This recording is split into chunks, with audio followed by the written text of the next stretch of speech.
eyes in the sky, gazing far into the night. I raise my hand to the fire, but it's no use, 'cause you can't stop it from shining through.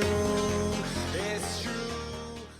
Salut tout le monde, c'est Popcorn, on en est déjà à la 6ème vidéo consacrée aux légendes et aujourd'hui on va parler du Kraken.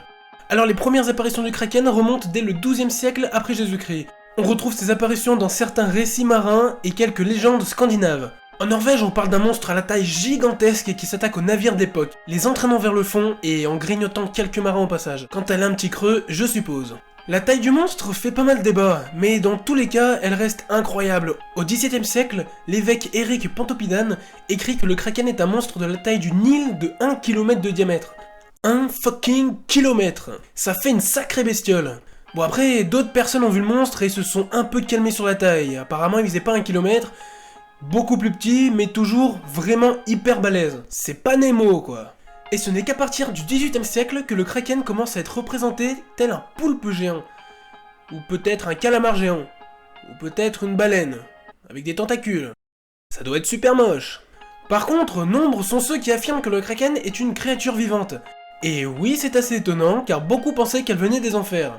Et au fil des années, le Kraken se serait fait une vraie réputation de beau gosse, et les marins l'associeraient donc à une divinité. Mais une divinité des enfers. C'est toujours moins cool. Quoique, certains marins se sont mis à l'adorer.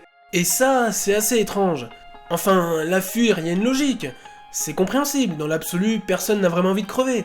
Mais ceux qui l'adorent, c'est quoi leur raison en fait? Eh bien dans la légende, si tu approches le Kraken avec ton navire au bon timing, tes prises de pêche seront fantastiques. Tout est donc une question de timing. Tu peux crever pour de la pêche quoi. Et en 1874, le journal The Times rapporte que la goélette Pearl...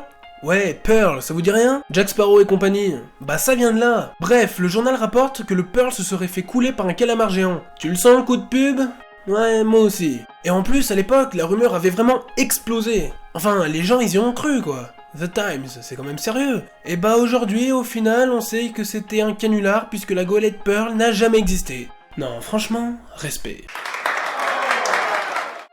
Et aujourd'hui, avec toutes ces avancées technologiques, on peut penser que tous ces récits historiques ne sont en fait que de l'exagération de l'homme.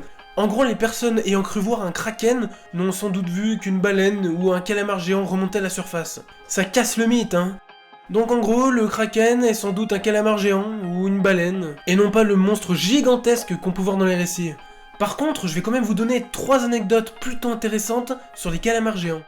Déjà, saviez-vous que dans Game of Thrones, le calamar géant est l'emblème de la maison Greyjoy? Saviez-vous aussi que le 22 février 2007, les autorités de la Nouvelle-Zélande ont annoncé avoir capturé le plus grand calamar géant jamais vu au monde? Le spécimen pesait 495 kg pour 10 mètres de longueur. Alors ok, ça fait pas 1 kilomètre, mais c'est quand même sacrément énorme. Et saviez-vous que les cachalots se nourrissent beaucoup de calamars géants? Mais le calamar étant pas un animal qui se laisse vraiment faire, on a trouvé des cicatrices vraiment impressionnantes sur le dos de certains cachalots.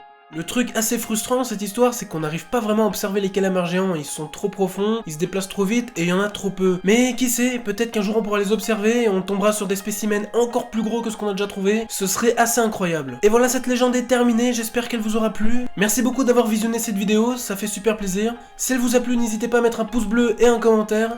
Vous pouvez me suivre sur Facebook et sur Twitter, où je partage pas mal d'infos sur la chaîne. Et vous pouvez aussi aller mater mes anciennes vidéos sur ma chaîne. Ciao tout le monde!